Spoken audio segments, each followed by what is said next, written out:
bentuk pembelaan Allah, tiba-tiba Allah membolak-balikan hati orang itu.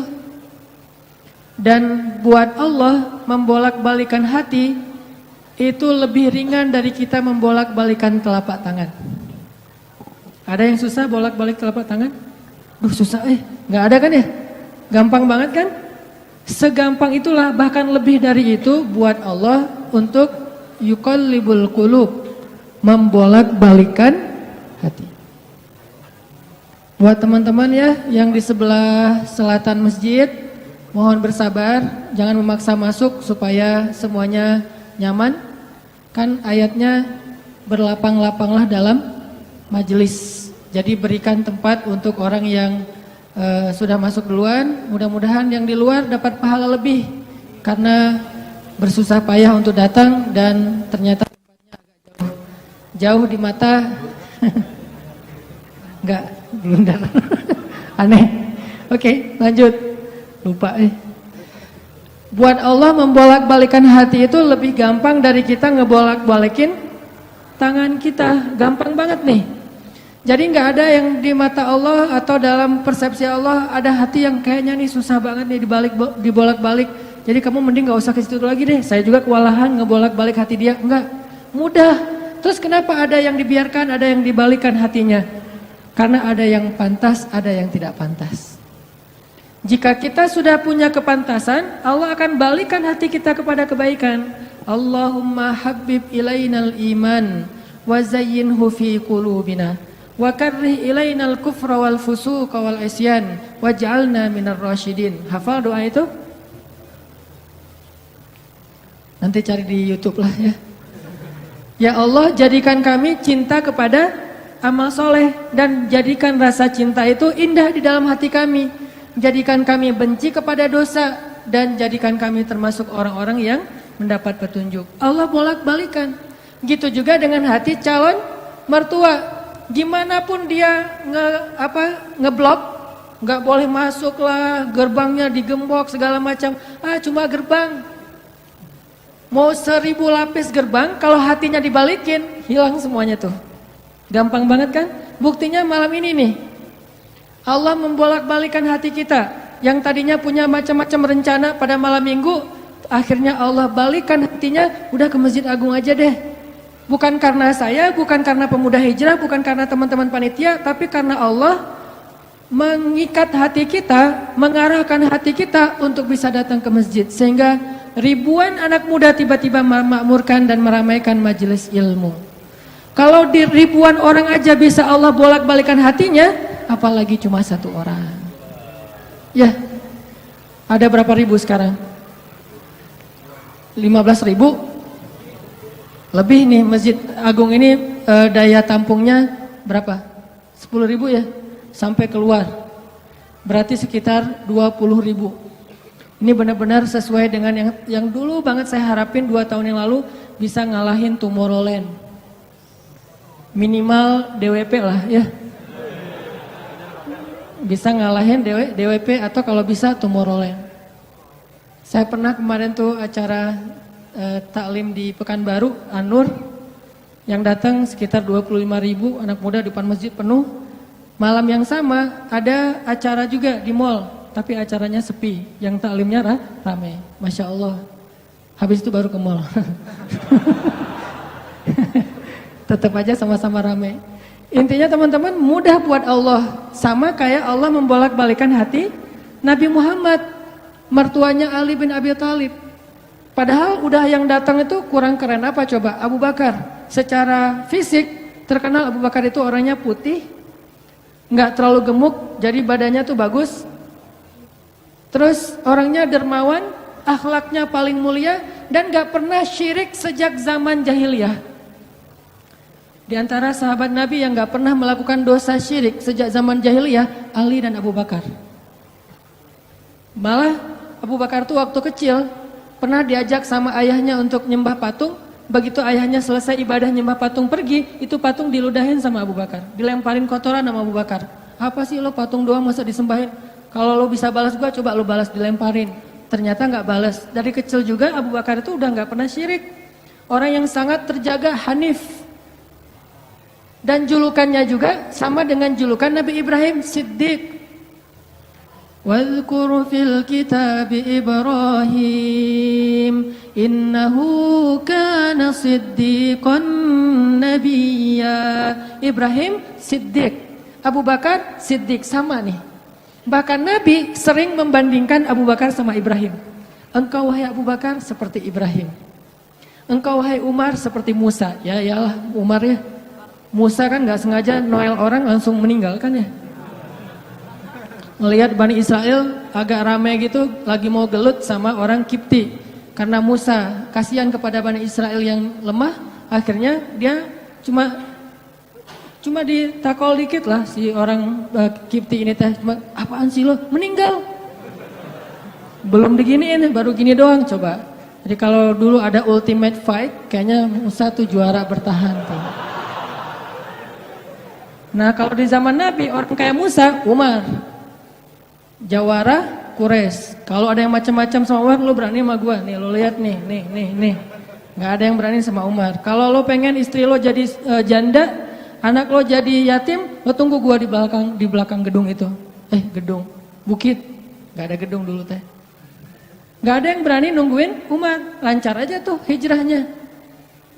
Artinya Abu Bakar tuh sering dibandingkan kayak Ibrahim. Terus dengan Nabi akrab banget tuh Abu Bakar. Jadi kayak soulmate-an berdua tuh. Belum dapat risalah Islam juga, Nabi itu kalau jalan sama Abu Bakar, jalan yuk kemana? Ngopi, kalau bahasa kita teh. Ngopi sama Abu Bakar berdua. Dari zaman sebelum Islam juga Nabi itu dalam tanda petik udah sering ngopinya sama Abu Bakar. Coba, enak gak nolak teman ngopi kita? Agak susah kan dia ngajak kemana? Gak enak kan nolaknya, ya udah gua datang gitu. Ali ngerasa, wah nih yang datang nih saingan berat nih. Pernah bersaing dengan orang kayak gini? Pernah, cuman sering kalah. Gak ada saingan juga masih ditolak ya, apalagi ada saingan. Nah itu mah saya banget, bukan teman-teman. Udah biasa ditolak, pada akhirnya diterima juga. Karena saya gak mau menyerah. Datang Abu Bakar, mau ngelamar Fatimah. Ali pas tahu berita itu, ya udahlah berarti pupus harapan. Hashtagnya berhenti aja. Udah gak bisa ngapa-ngapain. Tidak lama kemudian setelah Abu Bakar lama di rumah Nabi terus pulang, Ali merhatiin wajah Abu Bakar nih, wajah diterima atau wajah ditolak nih. Ternyata dapat kabar Abu Bakar ditolak sama Nabi. Yes, kata Ali. Abu Bakar ditolak sama Nabi. Cuman sisi lain, Ali makin gak pede. Kalau Abu Bakar aja ditolak, siapa saya? Bahkan lebih ditolak lagi. Jangan-jangan belum sampai di pintu juga, udah Ali pulang aja deh. Abu Bakar aja ditolak. Yang kurang apa coba? Akhlak luar biasa, agama terbaik, bahkan umat Islam paling baik imannya tuh dan amal solehnya Abu Bakar. Gak ada tandingan lah. Mau ngelihat surganya di akhirat. Orang kaya di dunia dan kaya di akhirat tuh Abu Bakar tuh.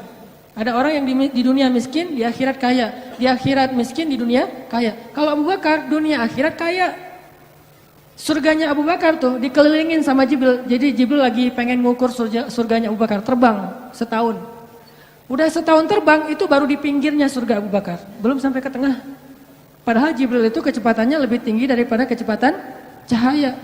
Bayangin, udah setahun perjalanan cahaya baru di pinggir surganya Abu Bakar. Belum juga masuk, belum sampai ke alun-alunnya surga Abu Bakar. Baru juga perbatasan coba. Kurang apa Abu Bakar? Ditolak sama Nabi. Duh, makin gak pede, kata Ali. Cuma gak pakai bukan orang Sunda soalnya. Gak lama kemudian datang lagi. Cowok keren, jawara Mekah, Umar datang. Assalamualaikum. Suaranya agak-agak gitulah. Walaupun susah nirunya, cempreng soalnya. Assalamualaikum, waalaikumsalam, kata Nabi datang. Pas diintip sama Ali, tanya-tanya ke teman-temannya, ada berita apa nih, trending topik. Ternyata trending topik di Twitter, Umar melamar Fatimah. Wah rame lagi viral di mana-mana. Makin, aduh saingannya berat-berat gini, gak ada yang di bawah saya gitu yang datang, biar saya agak-agak pede gitu. Ternyata Umar pulang juga ditolak lagi sama Nabi. Ali, yes tapi tuh gimana ya kalau Umar aja ditolak, yang paling kuat bisa menjaga Fatimah banget kan. Kalau ada apa-apa Fatimah tenang aja, ada gua. Naik motor berdua sama Umar gitu kan zaman kita mah ya. sengaja nggak bawa jas hujan. Kalau udah hujan, buka baju kasih ke ceweknya, nggak pakai baju memotoran. Cowok banget lah itu mah ya. Pulang-pulang sampai ke rumah minum antangin. Umar tuh jawaranya. Nabi kan pasti tenang banget ngasih anak ke orang kayak Umar. Keluar dia singa, di dalam dia kucing Anggora. Maksudnya apa? Dia tuh nggak pernah kasar sama istrinya, walaupun dia keras kepada musuhnya. Kalau dimarahin istrinya, diem aja. Udah selesai dimarahin, udah mah, udah. Ya udah, pergi nyari teman. Ah mau curhat habis dimarahin istri, pergi ke rumah Nabi. Pas di depan rumah Nabi kedengaran dari dalam, Nabi juga lagi dimarahin istrinya. Nabi juga diem aja. Ini teladan orang-orang soleh. Jadi yang keren tuh bukan yang gampang marahin istri, tapi yang gampang dimarahin istri. Setuju yang di atas? Cowok keren itu bukan yang gampang marahin istri, tapi yang gampang dimarahin istri. Bah, ya mah. Di dalam rumah tuh, ya mah. Di luar, apa lo? Itu cowok keren tuh. Pas Nabi keluar, ada Umar. Ya Rasulullah, Umar gak mau ngebahas, gak mau komen lah. Daripada komentar di blog kan. Diam aja deh gitu. Udah selesai jalan sama Umar. Umar nanya, ya Rasul saya tadi habis dimarahin istri. Mau ngajak Rasul ngopi, curhat. Nabi juga lagi dimarahin. Kata Nabi, bagaimanapun dialah yang mengurus rumah. Dia yang mengurus aku, keluargaku. Nabi nyebutin kebaikan-kebaikan istri. Gak mau nyebutin, dasar emang perempuan emang kayak gitu ya. Saya tuh Nabi loh, masa Nabi dimarahin? Kamu paham gak sih perasaan aku? Gitu. Enggak, Nabi gak ngomong kayak gitu. Nabi cuma membicarakan kebaikan istrinya. Umar yang datang ditolak. Akhirnya Ali udahlah, mau kayak gini mah kayaknya udah gak mungkin deh. Abu Bakar ditolak, Umar ditolak, berarti ada standar di atas mereka berdua. Yang kaya raya ditolak, yang paling eksis berpengaruh, jawara ditolak. Nah saya gak punya dua-duanya. Masih kecil soalnya, nanti kalau dia udah dewasa, Ali emang jawara juga tuh. Malah gladiatornya Nabi kan. Ketika orang gak berani menantang seorang musuh, Ali yang berani. Saya Rasulullah, Ali itu. Akhirnya Ali diam-diam aja, udah gak mau ngebahas lagi tentang Fatimah. Udah aja tutup bab tentang Fatimah. Sekarang yang lain aja deh. Tapi teman-temannya ngegojlokin terus. Ali. Kalau bahasa kita jomblo gitu. Dibully terus. Ustadz posting bully. Teman ngomong ngebully. Pokoknya bully nasional aja. Karena dibully-bully terus, akhirnya Ali memberanikan diri. Ya udah datang deh bertamu. Pokoknya malam ini diterima, ditolak. Walaupun kemungkinan besar ditolak, saya harus datang dulu nih sama Nabi. Beraniin diri, gak usah majang mikir. Datang. Assalamualaikum, waalaikumsalam. Ali masuk. Nabi kan senang banget sama Ali ya. Kesayangan Nabi banget lah pokoknya Ali itu. Duduk, ada apa Ali? Enggak, cuma pengen silaturahim. Enggak ngomong apa-apa coba. Cuma pengen silaturahim. Nabi sehat, mau diambil air hangat. Pokoknya gitu-gitu aja. Ali ada apa? Enggak ada apa-apa ya Rasulullah, cuma kangen aja pengen duduk sama Nabi. Kayak gitu aja terus. Lama-lama Nabi kan paham. Dan Allah yang kasih wahyu. Ali, kamu gimana sama Fatimah? Langsung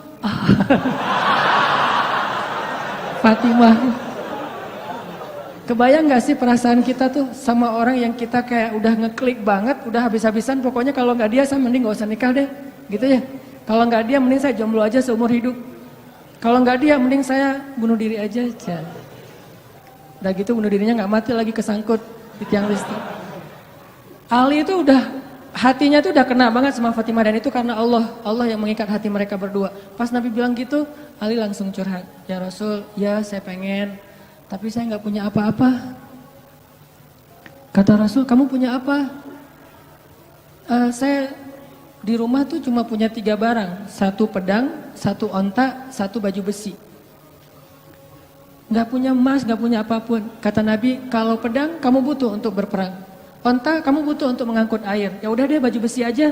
Bawa ke sini baju besinya untuk jadi mahar buat Fatimah. Beneran Rasul baju besi? Itu bajunya besi loh Rasulullah, bukan yang tangan kayak gitu apa cincin. Gak apa-apa kata Rasulullah. Keluar Ali, Allahu Akbar, Allahu Akbar. Orang-orang pada heboh. Langsung muncul lagi trending topik hashtag Ali diterima. Coba kata Nabi, wahai Ali, bergembiralah, berbahagialah. Sesungguhnya sebelum aku menerima kamu, Allah sudah menikahkan kamu.